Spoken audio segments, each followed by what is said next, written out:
Have you got your beer? Yes, I do. Have We you in grabbed a frame? coaster? Are you happy with the way you look? I don't think I've ever been happy with the way I look, but It'll do. you can't make a salt purse out of a sow's ear, as they say. That's a saying. That is the saying, which I've just said.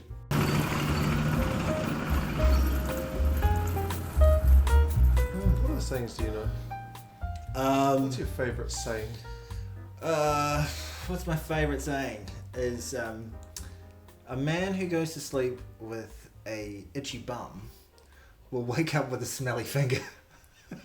That's my favourite saying. I can honestly say I've never heard that one. That's my favourite saying. That's a new one for me. Yeah, well, you can take that one with you. Okay. It's more like a proverb. Okay. A lot of those sayings have like a cool origin story. Like I wonder what the origin story of that one is. Just an Irish person who thought it was funny. I think that's probably it. I'd say. Yeah. Right. Oh. Rugby. Rugby, Mark. Episode 6. I'm over here at your place again. Here we are. And you've been here since our last podcast. Not actually on a rugby... On a social visit. Social visit. A family visit even. Indeed. The whole whānau's got together, absolutely. That's right. And then there did happen to be like another 16 other families here at the same time. Yeah, it wasn't that intimate. But It wasn't particularly intimate. Yeah. I met your brothers. Yes, and they spoke very highly, didn't they? They said basically what you see is what you get. It's not an act. You're genuine. It's not an act. Yeah, this is it. This is very much it. But I'm pleased to hear that they actually listen to the podcast. Yes. So, on Google Podcasts or maybe Spotify, whatever their podcasting iHeartRadio or whatever. However they get their podcasts. Spotify. Have you said Spotify? So, Sir Simon and Matthew, go f*** yourselves. I enjoyed meeting you guys. Yeah, it's nice to. It's always great to see my brothers. Yes. I don't know how I don't think I could have ever complimented either of my brothers. Okay. But we love each other, you know. As brothers do. My brother's a nice guy. Rugby. Yes, rugby. You tried to start with that. There's a World Cup going on. We're 6 games in. Yes, and 6 pretty bloody good games. High scoring. Yeah. I've enjoyed it. How are you finding the women's game? Because I know, I've only been kind of loosely following it for a couple of years, and I say loosely, like pretty loosely. I've watched 2 women's Six Nations. Yeah.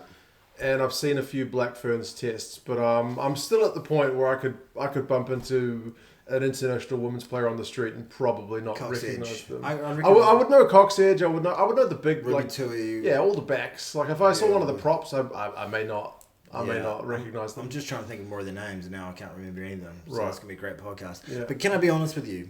It hits different when it's a World Cup. That's true. When everything's on the line, the incredible amount of passion. Like every anthem has just been really emotive. Yeah.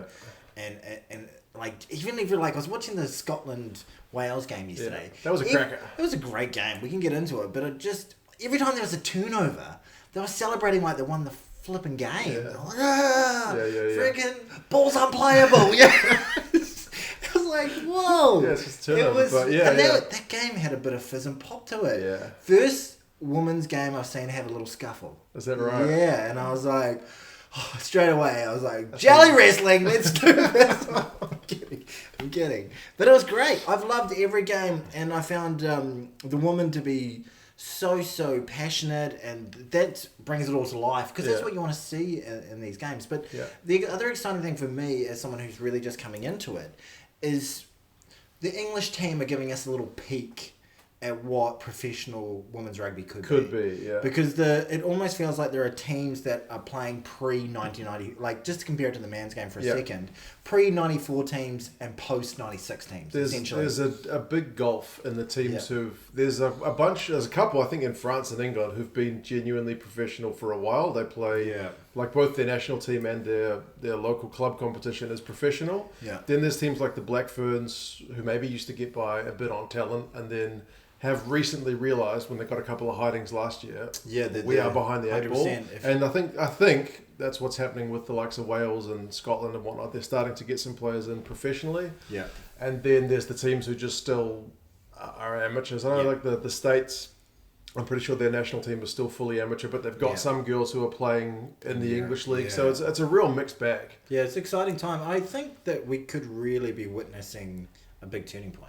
And like anyone who isn't watching start watching. Like, it's super entertaining. Like, there are a couple of times I remember I was watching that first game, the French and the South Africans. And the South Africans were playing their bloody hearts out. Yeah. But they're just not that great in terms. There were some seriously powerful athletes out there. Like, a lot of them looked like Serena Williams, and I was like, geez, these guys, with a bit of training and a bit of fitness, they could be legit.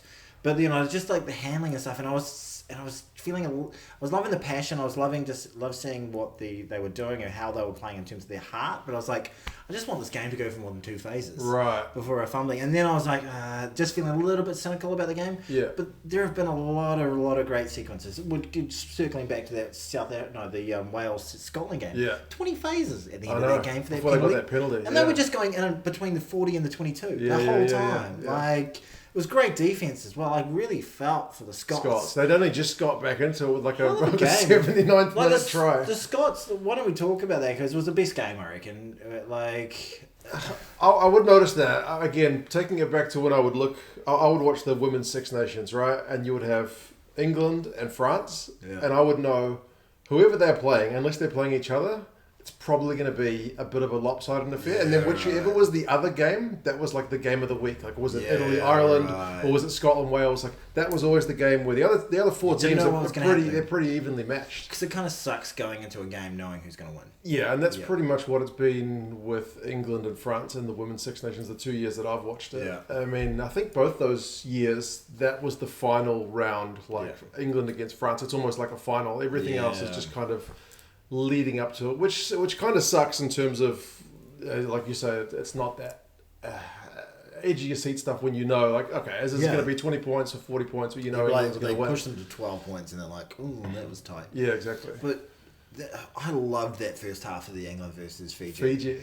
And Fiji is like, oh my god. Some athletes out there. Yeah. My god. And they also showed that if you're brave enough and you're good enough, there are frailties there with the English. For sure. Like, if you're, it was really interesting to see that the teams, even though they're women's rugby, they all fit into the general stereotypes they had about the Fijians, of the Fijians, or the English, of all those different teams. Probably not the South Africans, but all even New Zealand teams, we fit into the stereotypical rugby culture thing. Because with the English, if they play really structured play and they know exactly what they're going to do, they're going to punish you. Yeah. But one thing that can be the antidote to that is playing unstructured play, throwing it about from inside your 22, throwing things at them, throwing shapes at them they're not interested in seeing, having just ridiculous flair, stuff that's just insane. But then they just, their heads went down, they lost the fitness, and it was all over. But that first half, when he's scoring that second try, I'm up off the couch, man. I know. That's I didn't expect that. And they scored 19 points, I think. Yeah. That's more than any of the other teams scored against England in the Six Nations this year. 12, what was it, 14-24 at half time. Yeah. They're in that flipping game. That's a game. I was dreaming the dream. I really was. And then maybe do this. And then 10 minutes into the second half, I was like, bang. I was like, better cook dinner for Maddie. We know which way this is going. Yeah, but I thoroughly enjoyed all of those games. Every game, the only one that I haven't caught, I've only just seen the highlights, was the Italy-USA game. That was a weird game. I watched the majority of that game. And the American forwards, at one point, literally with a scrum, the Italian props were lifted off the ground. They absolutely got as monstered as you've ever seen a scrum get monstered. But the Italian defence, like you said, with the turnovers, and they just kept getting it in the same deal. Every time they would get a turnover, they were screaming in the American spaces, you may have got us under everything else, but you just can't score. It was really beautiful. And then their backs kind of unleashed in the second half to take the game away from the Americans. So that was that, along with the Welsh and Scottish game. Those were the games of the round. And when I looked at the round, I was like, right, France is going to beat South Africa, England's going to beat Fiji, New Zealand never lost to the Aussies, so they should win that one. Although that one we'll get to that one, but it had a bit of a hiccup at the start. My balls were firmly in my mouth. Canada's going to beat Japan, but then the last two, Italy, USA, and Wales, Scotland, on paper looked to be the closest ones, and they ended up being that way. But there was, like you said, with the Fiji one. I think there's an upset in this tournament somewhere because pressure is a funny thing. It does funny thing to people. Big moments do funny things to other people where they get up. Yeah. I don't know. Obviously that Fiji game. The Fijians looked seriously competitive for that first half. They're only a relatively inexperienced team as well. I think they've only played, it's a really small number of internationals ever. Kendrick Coxey just basically played more test matches than Fiji. Than pretty much every other team other than like the big ones in Europe. Yeah. Like it's mental stuff. Yeah, it's been good. It's been a really good start. But it could be great for the future. Like women's rugby is legit entertaining. Yeah, for sure. It really is. It's very fast. It's very, very fast. Like, there's not so much sort of tactical kicking. There's a lot less kicking. I'm not sure why that is. There's more rugby. Yeah. There's more rugby. But yeah, because it's... They can't get as much distance with the boot. That's one thing I noticed was the goal kicking. Goal kicking's not so flash. There's the odd one that can really hoof it, like the Italian goal kicker. She can slot them from the sideline pretty comfortably with a bit of distance to spare. But there's some who from the sideline kind of they struggle with the legs. A lot of them are just falling short, when they really have to get it clean. Get it. Yeah. There's been a bit of debate about whether they should be. You know what you do at debate? Catch the fish. I thought you were going to make some kind of quip about debating maths. No, masturbator. You're talking. That's a primary school joke. Yeah, that's right. Sorry, what's been the debate about? Should they use a smaller ball? Because I mean, like, if you're playing age grade rugby, they have a ball which is, just like it's one that the players and coaches have legit fallen on different sides of. Some of the girls have said, like, I could definitely offload the ball a lot better if it was a size smaller. Others are like, the physics are going to change. You may not be able to kick it as far if the ball was... We give 12-year-olds full-size rugby balls. Is that when they go full-size? Yeah, well, like... I just made that up. Well, when I played at school, they were always full-size rugby balls. Yeah, like when I played secondary school. Oh, you had one job, Mark. Tap it. I don't even really remember playing with small balls. Actually, I do, but that's a different story.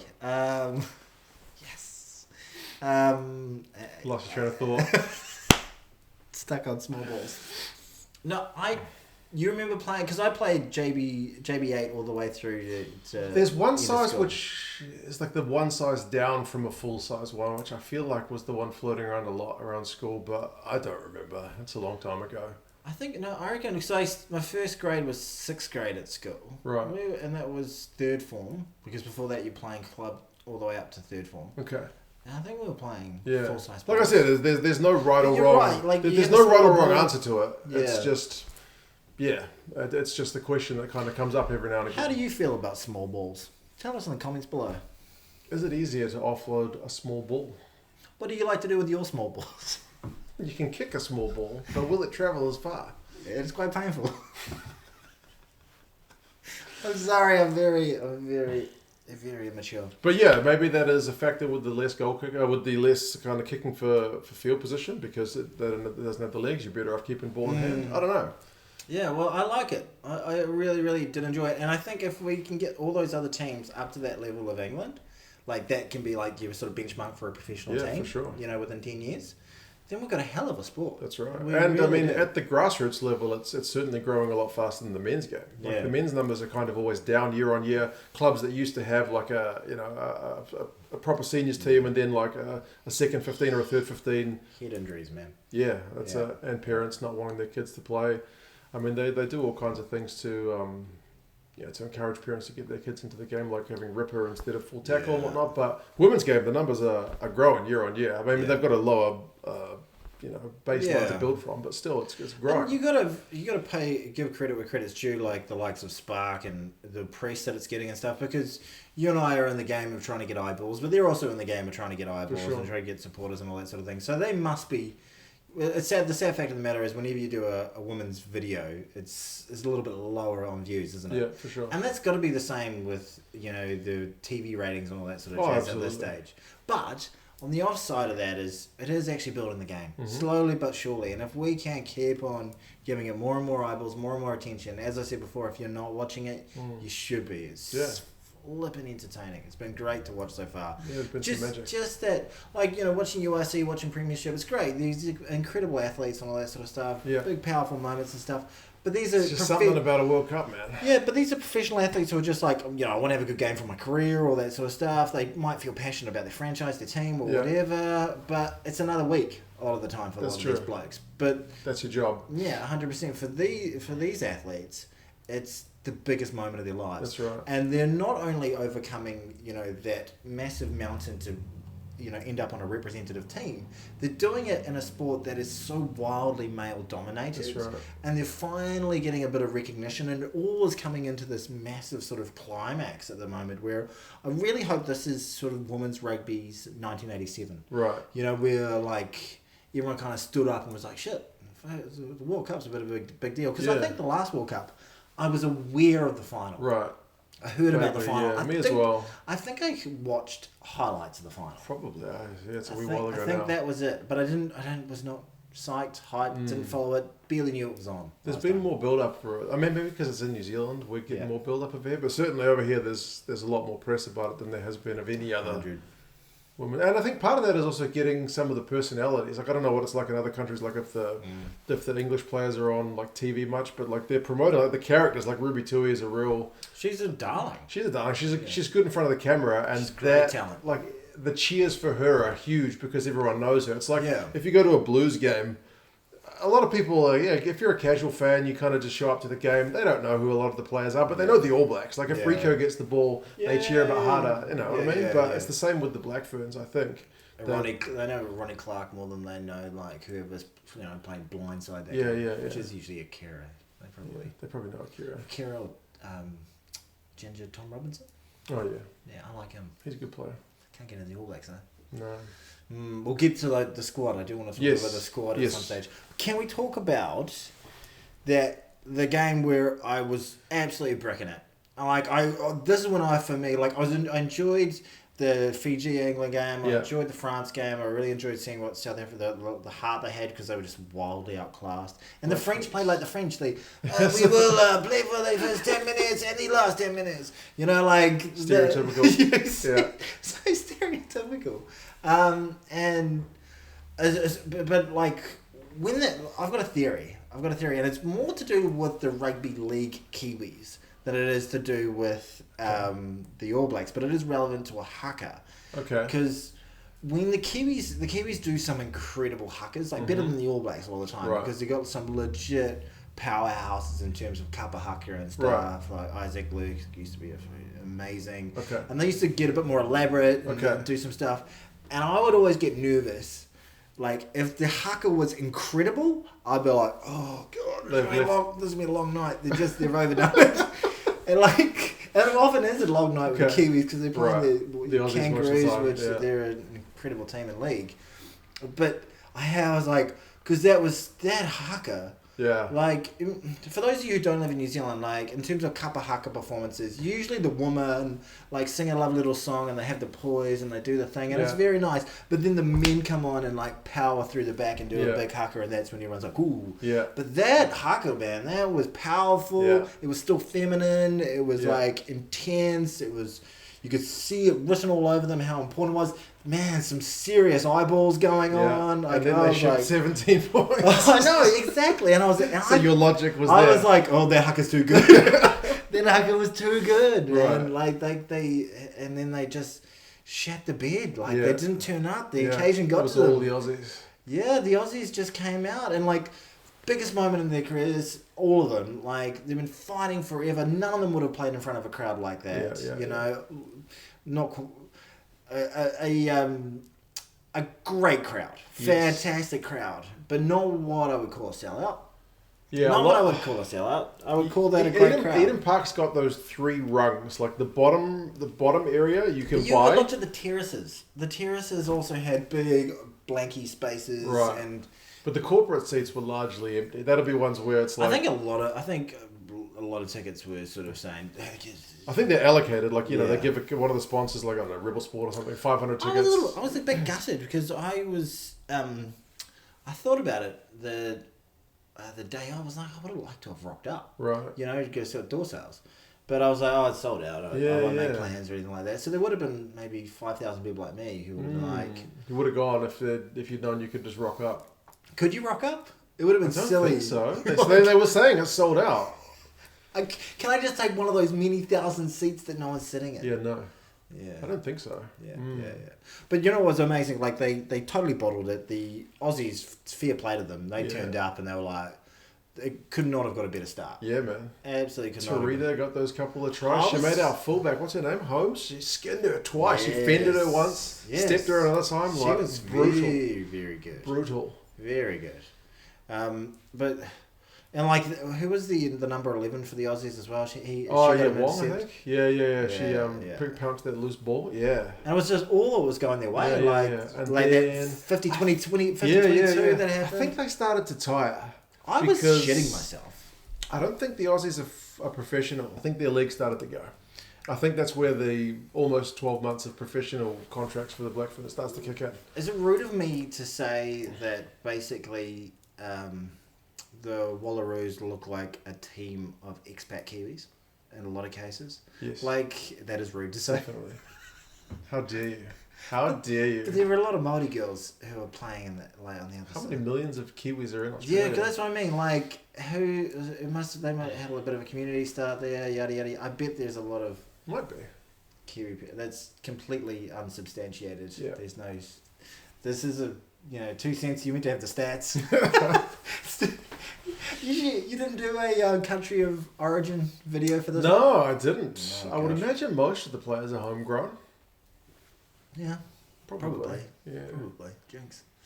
Oh dear. No, but a hell of a game, and then 17 straight points, and then 41 unanswered. Yeah, the Black Ferns just kind of turned up. Yeah, basically. Woodman kind of cruises to 3 tries. It's a quiet game for 3 tries. But she... I love how with her you're just like, she's not passing it. Like, I haven't watched that much women's rugby. When I see her get the ball, I'm like, yeah, she's just gonna go. But also she's Jonah Lomu. Like, yeah, why would she pass it? It's just like when Jonah... She doesn't look like Jonah Lomu. Like, she looks like any other player out there. She's just powerful. Yeah, but ridiculous. She's just got that feeling of like, oh, she's got the ball. She's ridiculous. That's a try. Yeah, basically. Like 2-on-1, 1-on-1. Yeah, she's going to find a way. She's ridiculous. And Ruby Tui played bloody well as well. She's everywhere. Yeah, work rate. Yeah. And it looked a little bit professional. Okay, we're spending how much time on the women's game right now? I want to ask you one question. Can anyone... Okay, 2 questions. Can anyone beat the English? Yes. Can the Black Ferns beat the English? Yes, they can, but I mean, I don't think the Black Ferns mauled it once. And like, you saw the English game against Fiji, like that. Oh, yeah. That's going to be a test. I haven't worked out how the draw's going to work. I think if the Black Ferns got Canada, that would be a nice test because Canada scored like 3 more tries against the Japanese. Yeah. Like, I think that'd be the ultimate kind of easing into. So who do we get? So it's just a semi-final. There's no quarters. I think so. I haven't checked the possible permutations on the draw, but yeah. So there's two pools, isn't there? There's 3 pools, A, B, and C. Oh, okay. Yeah. We need a diagram. Is there quarterfinals? Is it top 2 from each pool go through, and then... We're meant to know this stuff. We should know this stuff. We shouldn't be asking this stuff. Yeah. I might put a graphic. This is how it's going to work. Clearly. Okay, so, but who have we got on our side of the pool? Do you know that? Don't ask me this. Don't ask me You're this. meant to know. I don't even know what it is for the men's one. Rugby. I don't even know what it is for the men's one. Your 2 cents rugby. Yeah, but you will know on the men's one. Like this, during the tournament, you'll be like, freaking, if so-and-so has Weet-Bix on the 3rd day, then freaking, he's going to like, get a yellow Part of the card. reason I haven't looked into it is because I'm pretty confident like the final is going to be England-France or England-New Zealand or France-New Zealand. Like there's only...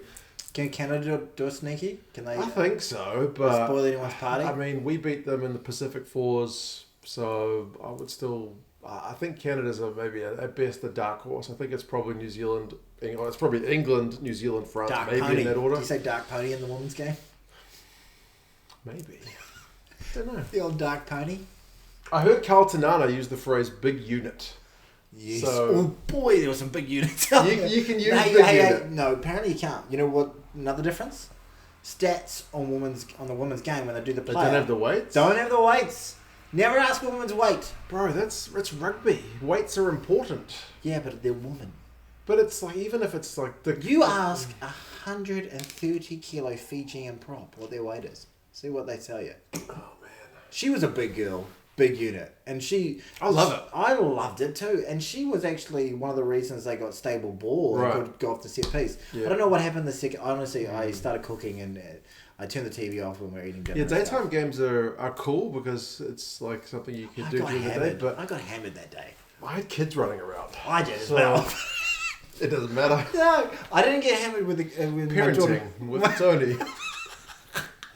It's daytime. This rugby I got hammered. I tried to get her to watch a little bit, and she was like, I said, "Oh, there are girls playing." She said, "Oh, really?" Yeah. And then they lasted about, I'd say 70 seconds. Okay. Bang, which was okay. And then, but I kept on watching. I was just having a couple of beers, and then once she went to bed, I started stress drinking.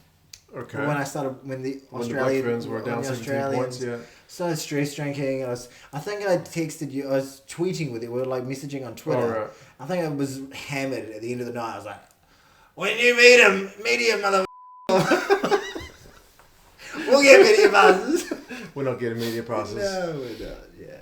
So it was a great freaking back-to-back rugby. Yeah. I was really worried that I was going to find it absolutely tedious and hard to watch. I've watched enough women's rugby to know that it's not going to be tedious because it's just generally faster. Yeah. Because there's less faffing about. And like, if you've never watched women's rugby, this is the time to start watching it. Like this, because this is the biggest moments of these girls' lives. This matters more than any players care who are playing in the URC or the Premiership or wherever else. Way more than probably most of the Northern Tour. To these players, this is the be-all end-all. This is their moment. This is as big as it freaking gets. So watch it. France, England this week. Woo. That's going to be massive. Yeah. I think that's the game of the week. There's a few others that are looking all right, but that one, that's massive. I think England are going to wipe the floor with them if that France team turns up. If they are like what they played against South Africa. Can the French do what the French do and they just... They could. That's the thing. They genuinely when was the last time they beat the English though? England are like 26 games in a row or something stupid, so... What other games this weekend are looking of interest? I mean, the Black Ferns are playing Wales. So... Down at Waitakere. Yes. Should we go? I think tickets are sold out. Oh, you're kidding me. Yeah, the other weekend at Waitakere with the Black Ferns aren't playing, it's like $5 a ticket. And what does it take over there? 7,000 or something? What? I don't even know. It's not a big place. It's not a big place. It's got a running track around it. Yeah. My son's played there. Oh. They play in They lost. No. They often lose though, your son, doesn't he? Not that he's rubbish, but... No, you've said on your live stream that they often lose. They often lose. Yeah, right. They had enough sign-ups that they put all the new kids in one team, and my son was in the team with all the new kids, so... Yeah, it's the other kids, not It's not my son. He's a nice guy, your kid. Is it? Nice guy. I thought he was lovely, actually. Okay. He chats. He's engaging. Like a lot of time, you meet a 6-year-old and they just like hide behind their parents' Did legs. he talk to you? Yeah, we had a couple of high fives. Okay. You know. Nice. He said to me before he left. He said, "By the way, Tones, your missus is way out of your league." Smart kid. Yeah, he did. He said, "What'd you do to get her?" He's onto it. Exactly. Then he gave me a little nut shot. He'd been hanging out with your brothers, I think. Yeah, exactly. Yeah. I gave him a couple of beers. Yeah. Oh. But it's been good. It's been a good start to the tournament. A hell of a start. So there's that game, the Welsh, the Kiwis. Aussies are playing the Scots. Scots are going to be really interesting. They have to win. That's a must-win game for both sides, I think. Yeah. Because they both lost the opener. You can't usually lose two, but it depends on how the draw works, and I can't remember. Yeah. No, you can't usually. But the French usually manage to lose one or two and make the finals. Yeah, they do that. That's only the French, though. And the Irish aren't. I was waiting to see... No, the Irish aren't. They didn't qualify. But they're also in the process, I think, of getting some players professional. But they've also got this weird mix where they are... Like, a lot of their players play 7s and 15s. They're still kind of in that place where they're just like... Well, we've got women who play rugby. Let's just put them in whatever team. Right. Ideally you get players. I know we've got in the Black Ferns a few who kind of, do both, but generally by this point you want players who are specialised. Sure. 15s or 7s because just different games. It's a different sport, essentially. So, I think the Canadians at the last World Cup, they had a few guys the Men's World Cup, who came over from sevens, and you could see them like, oh shit, there's no space. Yeah. There's no space. I'm getting smashed after just getting the ball past like a real ruck. Yeah, real basically. balls. Yeah. So it's just different. Yeah, it's totally different. Yeah. But yeah, that's the Women's World Cup. Yeah. So far, so good. Bloody great. Loving it. What did you think of the All Black squad? It's pretty samey. There's not a lot going on. Braden Ennor was the only guy I was like, oh. He's still in there. Yeah, he's still floating about. Yeah. They got ALB back in. Yeah. He's the one name who's he's been injured for so long, but he's been named in basically on his reputation, and the midfield crossovers you got. RTS is still there, and he's been getting played at wing a little bit for Auckland. Yeah. So he's maybe going to become that utility guy. Maybe. That's why I saw Foster saying that on the breakdown. Okay, I didn't watch the breakdown this week. I watched the breakdown. Caught up. Well, who was it? Different panel this week. Was it? Yeah, not the usuals. Who was on? JK. And two white guys. Two white guys. One of them you would kind of know, and then both of them played rugby. How's that? Two white guys who play rugby. Not Stephen Bates. Yeah, it might have been Stephen Bates. He's often one of the. And then another guy. He looks. My dad can't stand. Okay, my dad can't stand him. Stephen Bates. Yeah. Too much personality. Too loud. Maybe. Yeah, that happens. He seems alright. He kind of winds up JK. That's interesting. That's a redeeming factor. Yeah, I don't mind that. But yeah, he said that part of it was they wanted to see him on the wing, see what he looked like, and also get him to have understanding of the game from a different angle, but also the utility factor. Okay. And it gives him a far greater chance of being in the 23. Okay. Which it does. Yeah, for sure. You know? If he's just a pure 12. They named Geordie as an outside back though, not as an inside back. But I think that's all. Smoke and mirrors, you reckon? Fugazi. I think they've opened Pandora's box. They can't just shove him at fullback every game. They've seen his cock and balls exposed, and they know where it should go. It's out there. Yeah, totally. Player that wasn't in it, Damien McKenzie. He's in the All Blacks 15. Yeah. There's a few guys who were that one. Can they stop calling these teams the All Blacks? There's one All Black. Grumpy old man. Over my throat. They're the All Blacks. Okay. There's only one All Blacks. Yeah, there's only one All Black. There's an All Black team. The Sevens team are not the All Black Sevens. All Black Sevens, Māori All Blacks. Māori All Blacks. Just they're the All Blacks. Call the Māori All Blacks something awesome.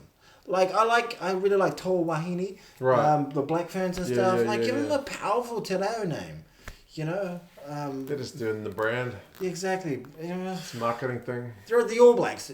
Imagine meeting someone. You're a rugby fan, you're Irish or something, you go, you play for the All Blacks. Yeah. And they're like, well, the All Blacks 15. Yeah, All Blacks 15. Because 15 guys play rugby, so you're an All Black. Yeah, wow. All Blacks 7s. They're like, yo, so I'm just like flanker. No.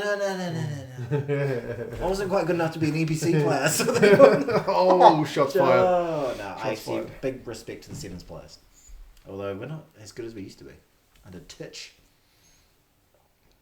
That's true. I don't follow sevens. I love sevens. Really? Yeah, honestly, I watch tiddlywinks if it's competitive. Like sevens is just so open. Yeah. It's like watching basketball where it's just like, oh, they score, and they score, and they score, and they score. But there are crucial moments to score. Like in basketball, you want to get runs. Essentially, you want to score 12 points to somebody else scoring 2 points. Right. And that is where the momentum swings. And then at the end of the game, when you're 3 points ahead, you can, and there's the last 2 minutes in a basketball game can go for free. Yeah, just all the timeouts and stuff. But you can drop daggers, outside threes when the other team desperately needs to score. That's a dagger. And you can do the same sort of thing. And you're when you're on the opposing team and they score a dagger, you're like, oh, but when you're on top and you're like, eat it. It's just it's an adrenaline sort of, it's a ride. Okay. Yeah, absolutely. So sevens is similar? Yeah, it is. It is similar. Yeah. There we go. I bugged it. Okay. There we go. It's okay. So I do like the sevens. Okay. And we had a plethora of brilliant players come through the seven systems. Would you like to name a few? That's all right. I'm just trying to think where I would where would I put sevens in the scheme of things to watch? Do you watch it? Do you watch the final? Ruby Tui came to the Sevens. I watched a little bit of the Olympics. Like that's the level I'm at. Like doesn't feel like rugby to you, or what? I mean, to a degree. There's still some wicked skills. There's people getting burned on the outside. A lot of getting burned on the outside. But it's just, I don't know. 3-man scrums are always seem a bit silly. Maybe because it's a bit like samey for me. It's the same reason I don't get that much into league. I love the league. Yeah, Rugby League World Cup's coming up right now this weekend. Get excited. Is it really? Yeah, it is. I have no idea. I said the All Blacks beat like Leeds by like, not the All Blacks, the bloody Kiwis beat like 70 something. Yeah, beat the Rhinos. Take that, Rhinos. Yeah, I'll be watching it. Okay. I could record a podcast about the league. Is that right? I love the league. Yeah, I love rugby more. Yeah. I've got a kind of. I think I've told you my analogy in terms of rugby and rugby league. Good rugby game is better than a league game, but a bad league game is better than a bad rugby game. Yeah, essentially. Yeah. A bad game of rugby league, you're still going to get some hits. Right. You're not going to get reset scrums for half an hour. You're going to get ball and play. But a genuinely bad rugby union game can be dire. Just rip my nuts off, please, and like choke me on my own testicles. It can be really painful. It can be, and it's whenever you're like. I always find whenever I'm hyped about a game, that's when a game turns to shit. Right. Or whenever I'm like, hey, like some friends from overseas are coming around. Let's come watch the rugby, and they're like, what's happening? Oh, this is just a 16th reset scrum. Like, oh my god. Yeah. But rugby can be incredible, and it has been incredible over the weekend. Anyway, back to the squad. RTS is in there. RTS is in. Mackenzie's not. Perifeta is still. Perifeta's still in. ALB's in. Fakatava, who hasn't had much game time. What you call me? He's still in there. But my what? DMAC, TJ, Brad, these guys are all relegated to the All Blacks 15. I'm sorry. I got out of control for a second there. Okay, Fakatava.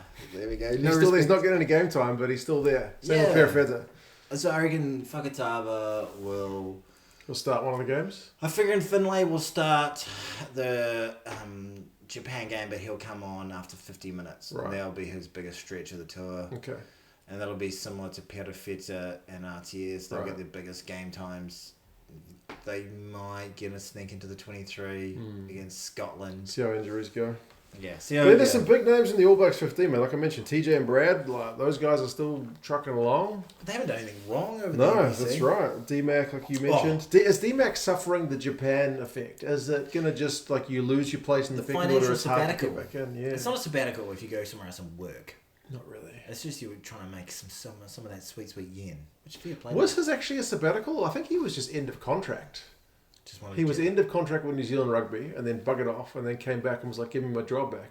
Give me some quiche. Yeah, fair enough. But he's been playing pretty well for the Waikato who went down to the Bay on the weekend. Yeah. Oh, do you want to bitch What about happened to your Harbour team? That was absolute... Oh, I don't like to bitch about refs. Try not to bitch about referees. But there were 2 penalties at the end of that game, which are absolute nonsense. The one of them... There was a penalty for a guy getting over the ball and our player holding on. He wasn't supporting his body weight. I'm channeling Sean O'Sullivan and I'm channeling your father here. It was clearly not a penalty. And then there was a guy coming on the side. The guy who penalised was nowhere near the freaking ball. Like, watch the replay. I might put it here, but I probably can't be asked. But like, and that was the penalty that decided the game. 2 bad penalties. Because the game was decided in the 81st minute by a kicker goal, and they were both bullshit. I was steamed. I really was not happy at home. Were you a few beers in, or? I was trying to. Not too bad. Okay. Not too bad. Like, I'm always a few beers in. It's hard to find me when I'm not a couple in. I was not happy. You're an Auckland fan. I'm not complaining. But did you see the game? I only saw the highlights. So did you see the final penalty then? Yeah. And it was nonsense, wasn't it? No, it was... It was nonsense! It was nonsense! You sack. Perfectly legit. Oh, but that's heartbreaking. That's their entire season over a referee era. You know, a guy just... I don't think he was doing it on purpose. He just was an awful human being who was bad at his job. Fucked up. Referee decisions. Yeah. Oh, God. Yeah, because honestly, I get pretty steamed when it comes to Harbour because it's just a childhood that's the team you connected to with more than any other, like from your childhood. Yeah, because the Blues didn't exist back then. No, that's right. But anyway, and so they lost that, and then they lost the bloody Shield from an unplayable position. So an unlosable position. They were 8 points up with 10 minutes to go. They still managed to not win it. But everybody who's a fan of them is going, no, pretty good season because we did. They have an incredible. I could just. You gonna go? They have a great back three. Yeah. Like Tavita, Talia, and Stevenson. Yeah. I could see all of those guys in a black jersey. True. Yeah, it might be the All Black 15. I don't like Stevenson's shooter. I don't like it.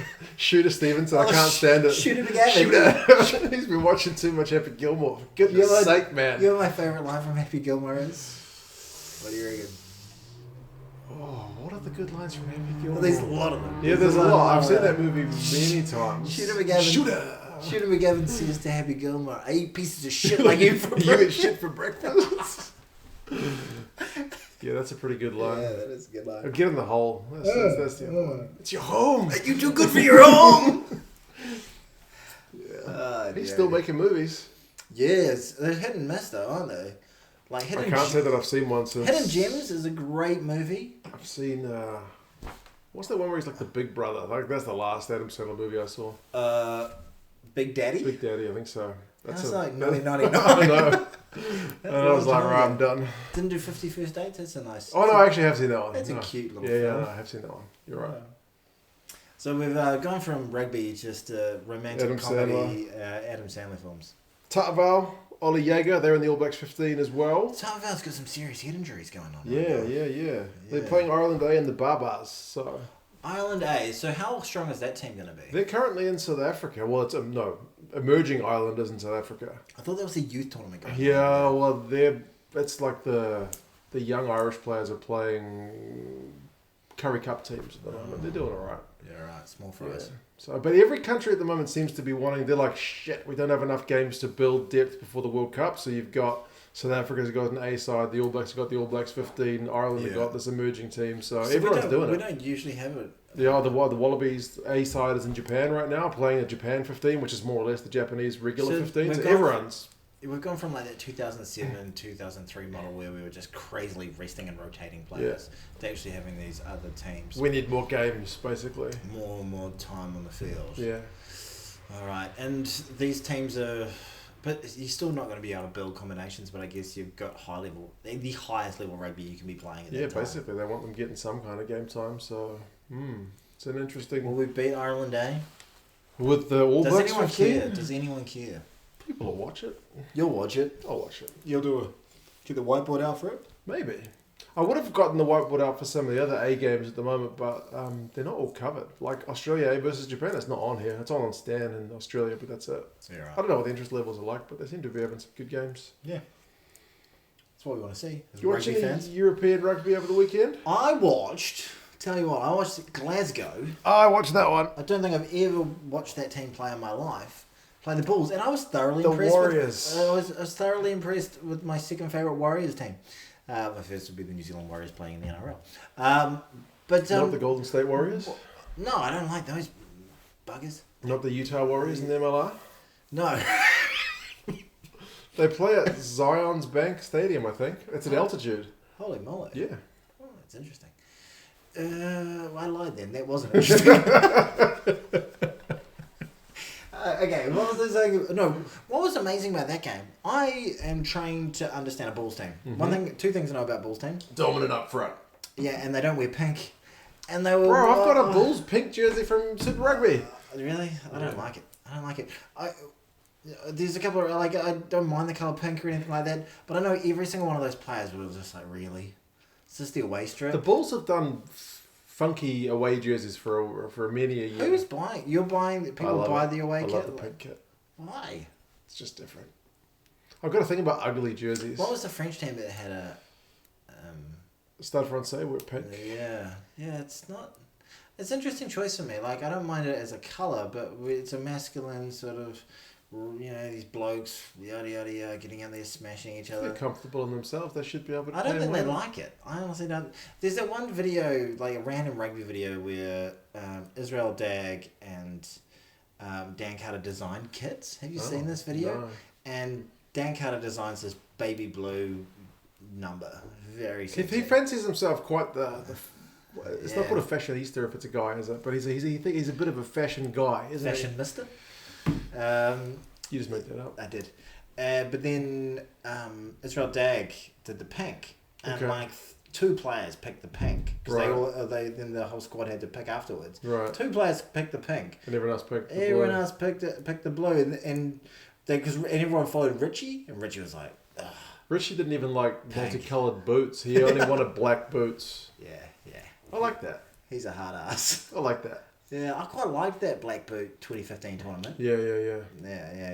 I think that's why Richie is maybe held in slightly higher regard than maybe a DC in New Zealand, because he is like the quintessential Kiwi. Yeah. He still speaks as modestly as he can, even if he did have a movie made about him, which is a little bit self-indulgent, but the whole black boots thing. Okay. I'll be someone interviewing you. What is it with you and role-playing? What is it with you and role-playing? Were you a teacher? I love a little bit of role-playing. So, okay. I'll be Richie. Okay. The pressure's off me then. Okay, and you interview me about why the movie was made. Okay, ask me a question. Okay, I'm going to Richie. Richie, you got a new movie out. What was the inspiration behind this? Look, I don't really know, but some people approached me and they're good people and said, would you like to make a bit of a film? And I've never really seen myself as a bit of a Hollywood guy, but hey, thought why not, eh? Let's give it a bash. Why not? He's so full of shit. His missus reckons that he is so... He would never say, I did it for... He won't say that. Because he did it for a truckload of cash. Yeah, basically. Yeah, but he'll give it the bash, that sort of thing. He's a very competitive guy, apparently. His missus said that, if you're going to the door to, put your shoes on and get out, he'll be like, I can put my shoes on before you can, kind of thing. Yeah. Actually, was that in his GAB? Yeah, it was in one of his, Cab. I'll tell you a story. I have actually successfully done an impression of Richie McCaw, where somebody actually thought I was Richie McCaw. No way. So I worked as the challenge coordinator on The Apprentice New Zealand. Oh, God. Terry Serapisos. New Zealand reality television. Yeah, I was involved. And he was the guest star. Him and Ali Williams were that week. And one team had Ali Williams, which is a bogey prize. Poor Ali. And the other team had Richie McCaw, and they got to take him to the supermarket and basically sell as much water as they possibly could. It was basically a challenge or something along those lines, or raise as much money.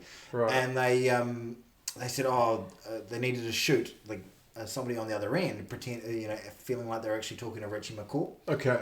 So they got given a number, and they said, we don't actually have Richie McCaw on hand. Tony, you need to pretend to be Richie McCaw. And they rang me up, and I was like, yeah, g'day, how you doing? And then they were like, look, I just wanted to make sure you're going to be there for 3 o'clock on Sunday. I was like, yeah, should be right. We've got a ride sorted. You'll be right. And then the woman who's actually organising the challenge, her name was Linda Slade. Okay. By the way. Okay. And she said, what are you going to be wearing? Because they wanted to know what kind of challenges and stuff they could do. Right. And I said, just probably a pair of jeans, I'd say. Oh, goodness. And she's like, okay, right. And we'll see you there. I was like, yeah, right. And so they filmed her, it looked like she was talking to Richie McCaw. And she bought into it. She bought into it. And then he turned up with shorts. So, and she was like, you're not wearing jeans. He's like, of course I'm not wearing jeans. Why do I wear jeans? Exactly. We had that conversation. Yeah. Nice. So then I came clean to her later. Okay. I was going to say, does this person still not know, but they don't know. Okay. They know. Anyway, I don't know. We were talking about the Glasgow and the Bulls. Somehow we got into this. I'm sorry. Okay, so Glasgow and the Bulls. But yeah, the Glasgow outmuscled them. They did. I didn't see that coming. Unusual. No. I did not see that Glasgow's a weird team in that they will pretty much win every game at home and lose every game away. Oh, wow. That's not a good team. It's a hard team to support. That's a hard team to support. I guess you show up to the home games, you'll be entertained. Yeah. Question for you. They're on a 4G pitch. Is that... ones that cuts them up, yeah? Yeah, there's a few of the teams up in the Northern Hemisphere who play on the old artificial turf. We don't get that much of it here. No, bugger all. Only college rifles and the club game play on artificial pitch. Why would you do it? Just because it's low maintenance.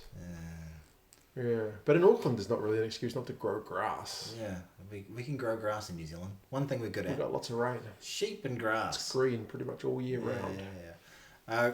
Question though, was that the first overseas team that has beaten a South African team? Yes, but then somebody else did it the same week. Leinster beat the Sharks. Oh. They smashed them 54-34. That was a crazy game. Yeah? What happened? Give me the ups and downs of that game. There's one mental try. Evan Etzebeth is playing now for the Sharks? He's signed for them, but he wasn't playing yet because he's still with the Bockies. So, yeah, they've got a few big guns to come back, the Sharks, so it's far from their full strength side, but they scored a bunch of tries. They scored one where I think it was like a kick return, and there's Thakia Abrams. He just kicks it through, regathers it, kicks it again, and manages to like one-handed tap it down before he gets covered. It's just highlight reel stuff. So two players I like to look at from the Gloucester team. Glasgow. But Gloucester, I'm sure they're good too. Glasgow. They've got a Scotsman play for them out of Hastings, Gloucester. I think his name George Horn. The halfback? Yeah. And Fagerson. I liked to Which one? Matt or Xander? The prop or the I think it was Xander, the guy who scored the try. The Matt. The Lucy.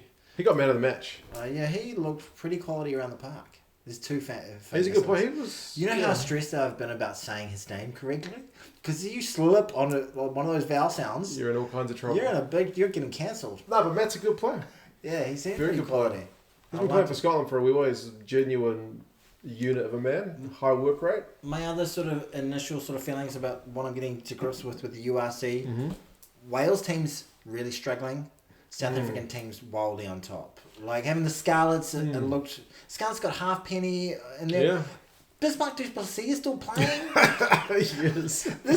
When I watch Northern Hemisphere, half the time it's like a family reunion. I'm like, that guy, he's still there. Still there. You're like Leonardo in that GIF where he's like pointing at the TV. I did that. But he's he is slightly less hair than he used to have. Yeah. But he still looked pretty solid. He got a try, didn't he? Yeah, he came off the bench and scored a try.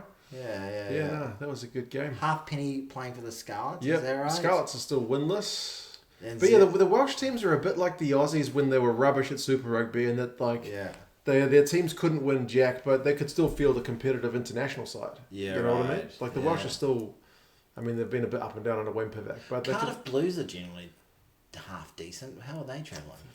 They won. They beat the Scarlets. So the only Welsh win of the weekend came against another Welsh side. So it's bloody hard being Welsh. The Dragons lost to Benetton. Your women are holding you up at the moment. They got a clutch win. They did. If you're a Welsh fan, you'd be happy with the women's game right now. The URC was a little bit of a struggle. No, so Benetton and Zebre, they look like they suck balls. Benetton won. Benetton beat the Dragons. Zebre, they look Zebre have not won a game. Yeah.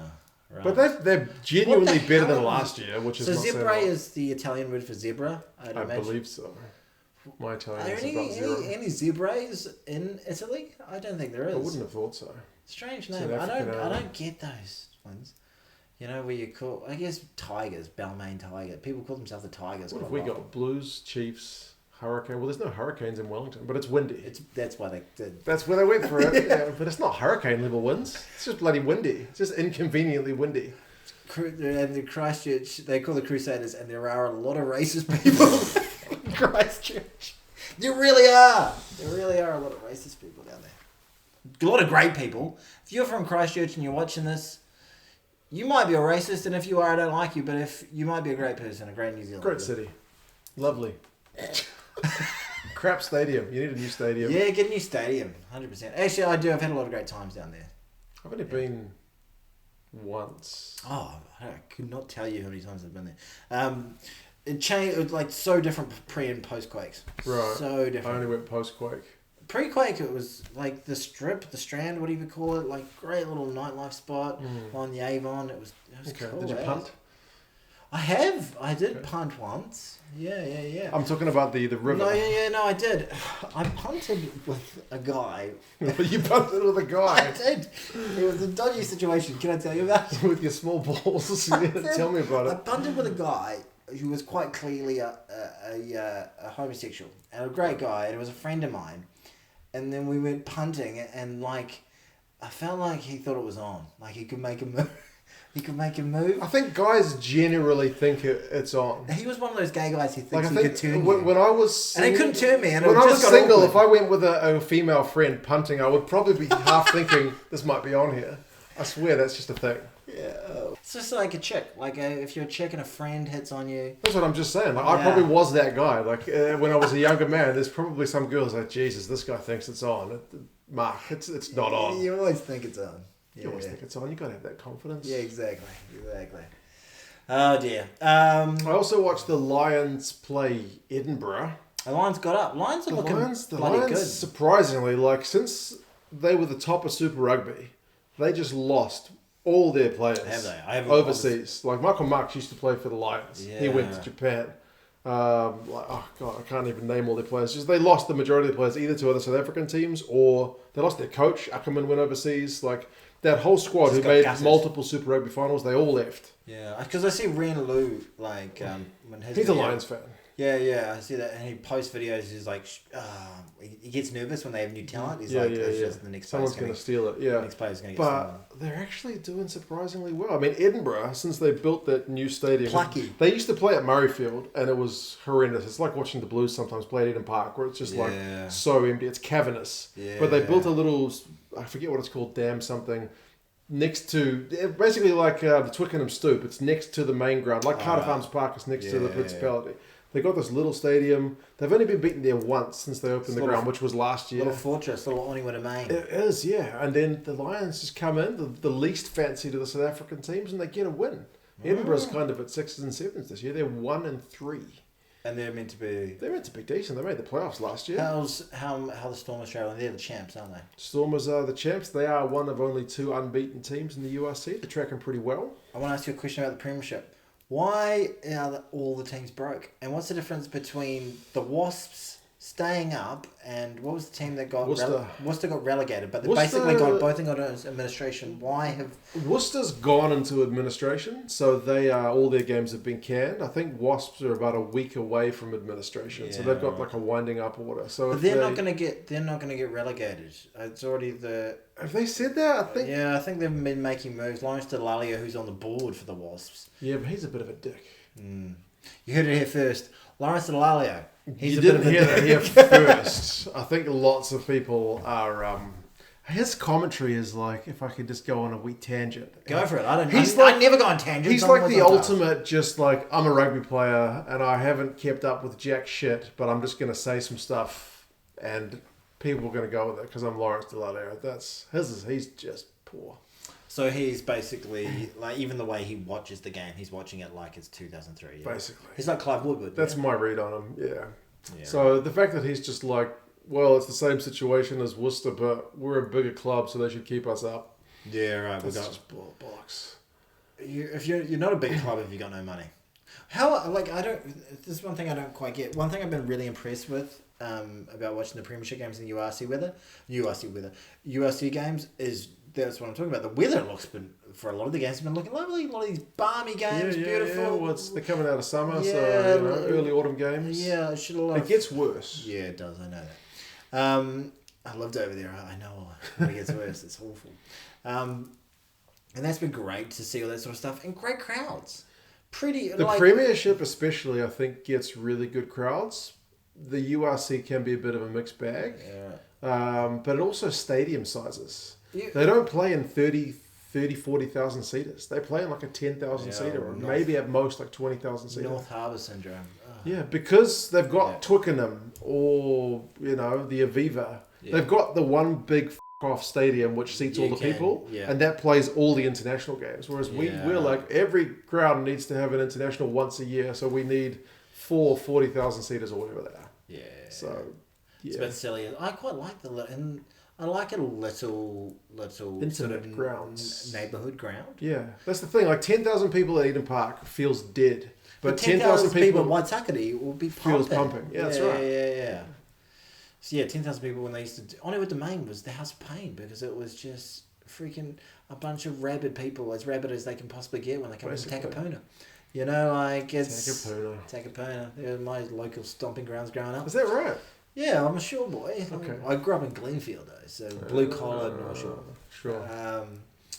Yeah. So my question was like, so got great crowds. They all seem to have a ton of merch. They're all kitted to the nines. We've all been through COVID. Mm-hmm.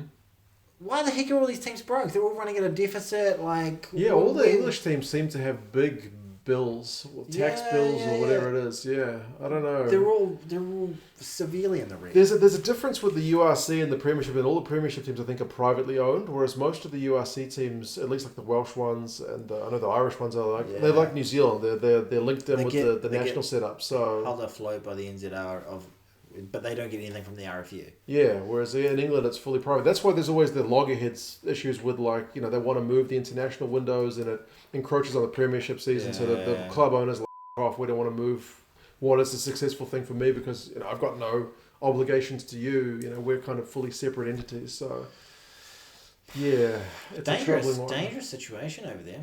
Yeah, wow. Yeah, but I think some of the clubs are doing all right. Yeah, right. Hopefully they. Do you reckon there's going to be some dead clubs that just die? It might. I mean, Worcester's never. It does happen. Worcester's not a big club. Like, I mean, I would say with all due respect, like since I've been following the Premiership, they're always the bottom three. They're always in the lower competition in Europe. They don't sell out their ground. I mean, I love watching them. They still play some cool rugby, but they've just. And that's it. Once it's done, it's done. It seems like they're owners. I mean, I speak only with what we've seen on social media and like reports coming out, but it seems like the owners just a bunch of wankers. Yeah, right. Sounds like just going by social media and what you're saying that I don't have any. No, but I saw an interview with the captain, a real young guy or something, saying, "Do you have questions for the owners in terms of what they've done?" He said, "Oh, absolutely." Yeah, exactly. But no one is able to ask them. Yeah, it seems like they used to have I don't really know, but it seems like they used to have an owner who was like I think a bit of a sugar daddy, ran the club and like put his heart and soul into it, and then these two other guys took it over and have seemingly run it into the ground. But that's only what I'm going off. If you're buying, a professional sports team just to make a stack load of cash, it's probably not the wisest. It's a long shot. It's not a great investment. You just got to do it because you love the code, and hopefully you can build them up to that stage. Speaking of buying stuff, yes, Rugby Pass. Oh yes, it's been bought by World Rugby. Do you know this? Can I regale you with the story of Rugby Pass? How long have we got? We're well over time, but regale. Like, can you do that hand gesture again? Regale me. Regale you away. So Rugby Pass used to be the ultimate sports rugby streaming platform. They had fucking everything. Yeah. They had all the international Six Nations Rugby Championship, all the July and November tours. They had Top 14 Super Rugby. They had fucking everything. Grab a VPN. It's all. Grab a VPN. It was on. Yeah. But then Sky New Zealand bought them and gutted the streaming service and made them into kind of a premium news site. I once emailed them because I used to do some writing for Rugby Dump. And I said, I do some lame writing about rugby and dick jokes. Do you want me to do? And they were like, oh yeah, we'll get in touch. And then none of that. I did some videos for them when I was first starting out and they were not owned by Sky. And they were pretty cool. Yeah, right. But then they got bought by Sky. What kind of videos? Was it your whiteboard stuff? Yeah, whiteboard stuff. Because the guy was just like, look, we've got our streaming, but we want to build our library of content, so we just need anything, basically. So it doesn't matter if it's shit. So they said used to you, they said, I'll distract this is pre-Sky, though. Yeah. Sky buys them, seemingly guts them, and turns them into a mainly news site. And then they have got their paid... Because they knew that people would just be like VPNing, yeah, basically. Because Sky dies. Yeah, without rugby. Sky New Zealand. We also need to get onto it, but I'm going to keep you regaling me on this with Rugby Pass. But Sky getting the rights to the Rugby World Cups. Well, that's the thing. They've essentially traded. Seemingly, they haven't got into the full details of the deal, but they've essentially traded Rugby Pass, the website, for the rights to 2023 through to 2029 Rugby World Cups. Oh, dinosaurs will die. Come on, let them just die a death. I'm sick of Sky. Really? They've got all the rugby. Yeah, but they're dead. They're nothing without it. They have barely any of the cricket anymore. Like, and they're just like absolute lackeys. Like they just ends that are lackeys. One point I want to raise is because World Rugby is gonna own Rugby Pass. Yeah.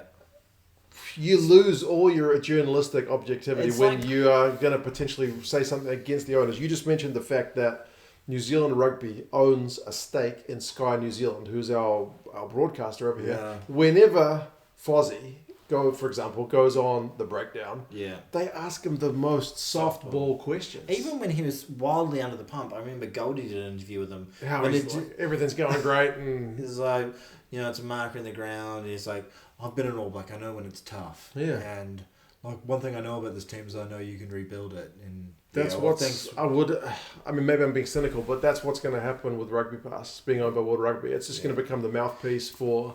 Yeah, it's basically like what Fox News is to the Republican Party. Yeah. It's just a mouthpiece of it, and like it's similar to what when the police do a police investigation on a police incident. You know that it's all a bit incestuous. 100%. Like, you may even go into it with honest intentions. But World Rugby in their statement, I forgot to write it down, wrote something like, "We're not looking to change the editorial approach." But like they do, you can't not. They report on a scandal by somebody on the executive board. Somebody cheats on somebody's wife or something like that. It's rugby interests. Anywhere else, no one's going to want to bite the hand that feeds them. Exactly. Rugby players who unfortunately do domestic abuse or whatever. It's going to be swept under the rug or at least spun in a more positive way. Head injuries, going forward. Yeah, that's what's a little bit troubling about it. So that's why 2 Cents Rugby and Distracted Sports. Fully independent. Yes, 100%. Can't be bought for a small amount of money. Some people have asked me, like, would you like to go work for Sky? And genuinely, no. I don't think I would like to go work for Sky. Because I've worked in television before. I like that hustle and bustle of actual television production. It's quite fun. Right. But I wouldn't want to change what I do. That's the I'd thing. be like, okay, can you... You would have to fit in with their mold, which I would hate. Put me on at 11:30 and let me say dick, shit. Yeah. And you'll be fine. Yeah. But they're going to tone you down. Yeah, exactly. You won't be toning anymore. Yeah. I'll just be some... You'll be diluted sports. Diluted sports. Basically. You're watching Diluted Sports. Subscribe. Dear. No, yes, it's a weird old thing, but I guess there are still people like us. There's still people like Squidge. Squidge has been tweeting about that all day. I actually said to him, "Better watch out, mate. They will come for your channel." Right. And he responded back going, "For what it's worth, I would never sell."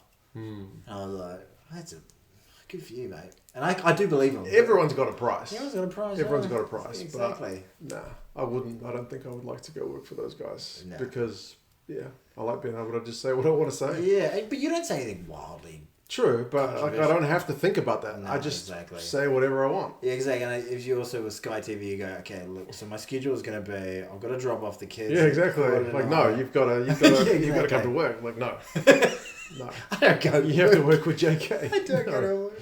JK's a nice guy, I think. But I like JK. I like JK more than I like Goldie's coverage. I think Goldie is a legit shill. Yeah. He's super softball. Yeah. And I think part of that's probably he's a former All Black, but also part of it he knows he's done bloody well at Sky TV. Yeah, for sure. Whatever. When he came onto the scene, you know who kept on getting stepped further and further back? Old TJ, Tony Johnson. I used to really like watching Reunion back in the day. True. I thought he was... It was a good coverage, just like wrap-up show kind of thing. Yeah, really good wrap-up show, and he was a quality broadcaster. Yeah, true. Old TJ. They like having the former players now. It's become more of a thing. Like it used to be, there was a mix of like journalists and former players. One chick and 3 former players is basically it. Yeah. All the time. Nothing wrong with the chick. No, she's good. Yeah, what's it? Kirsty Stanaway. I shouldn't call her the chick. Then. Yeah. I just meant more like that's the formula. Yeah, that is legit what it is. And it's not just Sky. I think in South Africa on Supersport, it's like there's, I forget her name, starts with an M, but she's the journalist and she's got like 3 dudes. Yeah. Like three former Springboks. Players. It's just, that's the format. I think even on the BBC, it's like a female reporter and then like three former players. But they are starting to get more women's players on the panels as well. Yeah, well, I don't mind that. It's been interesting. Just can we swing back to the Women's World Cup for a moment? Sure. You have to edit this, so this is all I will hear this. So how long will it be going? It'll be a while. Yeah, it'll be a little while now. Yeah, let's wrap it up after this. Just one comment though, in and around the Women's World Cup. Every single referee has been a woman, right? Mm-hmm. Lovely. Love a bit of diversity. Really do. Big fan of it. But not every decision has been a great one. And not every referee has been a referee that is good enough to be a World Cup referee. A World Cup referee. So, like the coaches are like Holly Davidson. Yeah.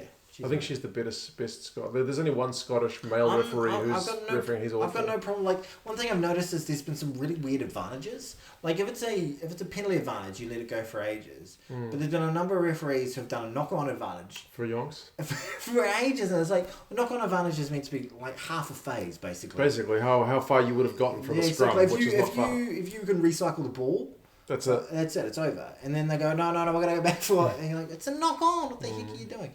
So, like, it's great that I know it's a Women's World Cup and all that sort of stuff when I celebrate women's rugby. But these women, these athletes, deserve to have the best possible referees. And the referees that they're getting are the best possible referees. You know, so I thought that was a bit of... It's a bit weird. It's a slightly controversial take. I don't know what the thinking is there, other than just it's Women's World Cup, women's referees. Yeah, right. I mean, I guess they need more exposure. Yeah. Like they need more games. They don't get that many men's games. There's been the odd like URC one and whatnot that's been refereed by a woman, but it's still pretty few and far between. I don't mind getting a woman referee if they're good enough to be. I don't care who. It's all good, but they've just got to be good enough. Yeah, for sure. And if the it's a World Cup, refereeing was just a bit iffy around the place. Not quite as bad as the North Harbour Auckland game. Who was the referee for that one? I think he was a pretty high level guy actually. I forgot his name. I can picture him. He's got a very punchable face. Ah dear. Anyway, that's it. We've been going for yonks. Like there's been no rugby championship on, and we've talked for probably longer than we have. I was very excited about the Women's World Cup. I really. There's just something about a World Cup. Yeah, it's great. And I think this is just really special. Watch it. Please do. You know? Yeah. Last time we finished with you with the huge bombshell that your father tried to have sex with your grandmother. Have you got anything else of that ilk? Well, my parents did actually listen to that podcast and decided they decided to correct the story. Part 2. So part 2 is apparently that I may or may not have said that it was at a bar. Apparently it wasn't at a bar. It was at a dance hall. Well, we don't do dance halls anymore. Was there alcohol served? No, there was no alcohol being served. So it was an alcohol-free dance hall. So holy moly! There maybe is credence to the possibility that genuinely men would ask women to dance with no thought of anything else. Now that doesn't compute with my knowledge of any man that I've ever met. But the fact that your parents meet there and they kindled a romance that shows you that's what it's there for. Yeah, exactly. It's there for people to smash nasties. So yeah, my parents didn't appreciate it. That story. Interestingly, it was Mum who had more of an issue with it than Dad. I think Dad would just go like, yeah, whatever, son. Busted. But Mum was like, no, that's not how it went down. I'm so sorry. Maybe Mum... I'm sorry, Mum. Maybe Mum was just like, offended. No, he's just here for a dance. He's just genuine guy. She's a lovely woman, isn't she? Yeah, she's nice. Yeah. I've never met her. Mum. Hello. I just waved to the camera for you guys listening on Spotify or Google Podcasts. Yeah, exactly. Well, you said, hey, Mum. So they kind of... I also waved. He did wave. Hello, Mrs. Morgan. I also waved. I'd like to add that too. We both waved. Anyway, another cracking podcast. That's Episode number 6. Yes. Well done, sir. So we should catch. I think we should keep on covering some women's stuff. World Cup. Yeah. Yep. It's going to get more and more intense. Like I said, we've got England, France this week, but also as we get to the knockout stage, I'd say, but on average, for these podcasts, we get, it's not a huge amount of viewers, but we get between 5,000 and 6,000 views, I'd say. Okay. Most podcasts for these, when we put them up as a podcast. I'm going to title this one Ladies' Night, right? Okay. Okay, I want to. Do you reckon that's going to be like we're going to get maybe 1,500 views for titling it Ladies' Night and putting like Ruby Tui or something on the thumbnail? I would go with World Cup if I was trying to attract attention personally. But can I go? Oh, but Ladies' Night is. Go on, if your heart's set on Ladies' Night, go with Ladies' Night. Ladies' Night World Cup edition. There you go. Okay, right, and then I might. We did also talk about the Bulls though. We did, and the All Blacks. Black Bulls, Ladies' Night, something along those lines. I'll find something snazzy to put together. Good man. All right, well, subscribe to Mark from 2 Cents Rugby and this guy. And listen, Tony from Distracted Sports. If you've watched this whole thing on YouTube and you enjoyed it so much that you just want to relive it, but you don't want to see our faces again, you can listen to this at Spotify, iHeartRadio, iTunes, Google Podcasts, Apple Podcasts. I think it's. Oh yeah, we forgot about Apple. Yeah, I think Apple Podcasts and iTunes basically. Oh, is that right? I don't do the Apple products. And probably anywhere else, you Stitcher, wherever else you find your iTunes, you're probably gonna find us. Thank you so much for listening. Just take care, folks. Ha-da-da. See you well. See ya.